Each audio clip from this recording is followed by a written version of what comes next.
ရှင်တူတူ channel နဲ့ပြန်လည်ကြိုဆိုလိုက်ပါတယ်ရှင်နေ့ကျမရှိပြမယ့်သင်ခန်းစာကတော့ Microsoft Word မှာပေါ့နော် table ဆွဲနေပေါ့ဇာတ်ကိုဆွဲပြီးတော့စာရိုက်တဲ့နေ့အကြောင်းကိုရှင်းပြသွားမှာဖြစ်ပါတယ်ပထမဦးဆုံး Microsoft Word exam လေးကိုတစ်ချက်ဖွင့်လိုက်ပါ Microsoft Word exam လေးကိုတစ်ချက်ဖွင့်လို့နော် double click နဲ့တစ်ချက်နှိပ်လိုက်ပါ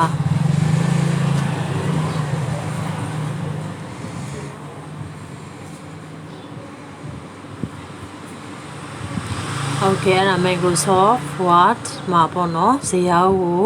ဆွဲပြီးတော့စာရိုက်တဲ့နေ့ကြောက်ပေါ့နော်ပထမဦးဆုံးဒီရဲ့ font ထဲမှာ font ထဲမှာကျမတို့က font လေးတစ်ချက်ရွေးမှာပေါ့နော်အဲ့ဒီဘာလေးထဲမှာ font လေးကကျမတို့ကမြန်မာစာရေးမှာတွေ့ကြဝင် researcher ဒါ site ကကျမတို့က16ထားလိုက်မှာပေါ့နော်ပြီးတော့ enter မှာ keyboard မှာ enter လေးကိုတစ်ချက်နှိပ်လိုက်ပါ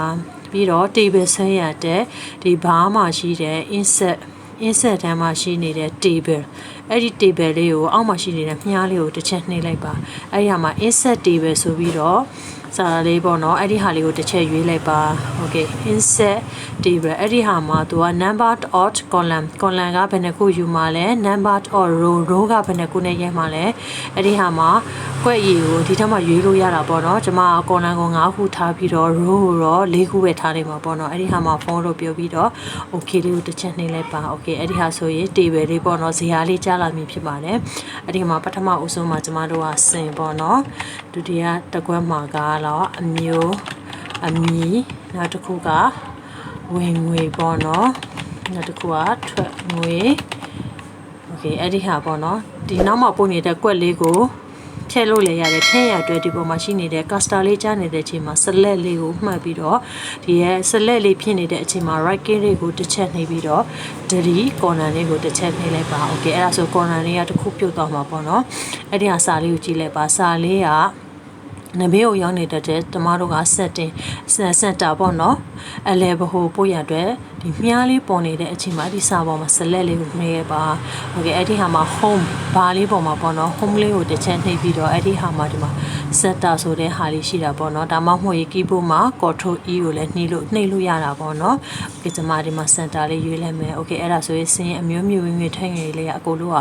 center ဖြစ်သွားပြီနော်အဲ့ဒီဇာတ်ခွက်လေးကငယ်နေရင်ကျဲလို့ရသေးတယ်နော်အဲ့ဒီဟာလေးကိုမြားလေးဖြစ်နေတဲ့အချိန်မှာဒီလိုမြားလေးနှစ်ချောင်းပေါ်နေတဲ့မြားလေးပေါ့နော်အဲ့ဒီဟာလေးဖြစ်နေတဲ့အချိန်မှာဒီမှာဖိပြီးတော့ mouse ကိုဖိပြီးတော့ဆက်ချလိုက်ပါ okay အဲ့ဒါဇာတ်ခွက်လေးကနည်းနည်းကြီးလာတော့ပေါ့နော် okay စင်လေးကကြီးနေတဲ့အတွက်ကျမတို့ကနည်းနည်းချုံပါပေါ့နော်စင်လေး okay အမျိုးမျိုးကိုတော့နည်းနည်းကြားမယ်ဝင်ငွေနဲ့ထငွေကိုတော့ကျဲမှာပေါ့နော် okay အဲ့ဒါဇာတ်လေးကိုချိုးလေးရတယ်ကျဲလို့လေးရတာပေါ့နော်ဒီမှာစင်လေးမှာကျမတို့ကနံပါတ်ရဲမှာအတွက်ကာစာလေးကိုတစ်ချက်နှိပ်လိုက်ပါပြီးတော့နံပါတ်1ပေါ့နော် okay အမျိုးမျိုးပေါ့နော်ကိုကျက်တဲ့ဟာလေးကိုရေးလို့ရတာပေါ့နော်ဒါမှမဟုတ်ရင်ကာလာထုတ်ချင်းပေါ့နော်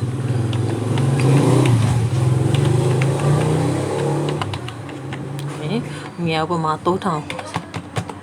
okay ထွန်းငွေမရှိဘူးเนาะ okay အဲ့ဒီဟာမှာနံပါတ်လေးကိုကြည့်လိုက်နံပါတ်1ကဒီနဘေးကိုရောက်နေတာပေါ့เนาะ left ကိုရောက်နေတာပေါ့နော်အဲ့ဒါကျွန်မ center မှာပုံမှာအတွက်ကြောင့်သူ့ကို select တစ်ချက်ပြီးတော့ center လေးခုနကနှိပ်တဲ့ center လေးတစ်ချက်နှိပ်လိုက်ပါ okay ဝင်ငွေကိုလည်းကျွန်မ center မှာထားမှာအတွက်ကြောင့် select လေးကိုအဲ့ဒီ3000ပေါ်မှာ select လေးကိုပေးပြီးတော့ center လေးကိုနှိပ်လိုက်ပါ okay အဲ့ဒီဟာတော့ left ပေါ်မှာပဲထားမှာပေါ့နော် okay အဲ့ဒီဟာ Microsoft Word မှာဇာတ်နဲ့စာရိုက်တဲ့နေကြောင်းဖြစ်ပါတယ်ရှင် okay ကျမရဲ့ဗီဒီယိုဖိုင်လေးကိုစာနဲ့ဆိုထိကြည့်ရှုပေးတဲ့အတွက်အများကြီးကျေးဇူးတင်ပါတယ်ရှင်ကျမရဲ့သင်တန်းမှာထပ်ပြီးတော့သင်တဲ့အမျိုးမျိုးကိုသင်ပြသွားမှာအတွက်ကြောင့်ကျမရဲ့ဗီဒီယိုဖိုင်လေးကိုလည်း like and share subscribe လေးနှိပ်ပေးပါဦးเนาะ okay အားလုံးကိုကျေးဇူးတင်ပါတယ်ရှင်အားလုံးကျမ်းမာချမ်းသာကြပါစေရှင်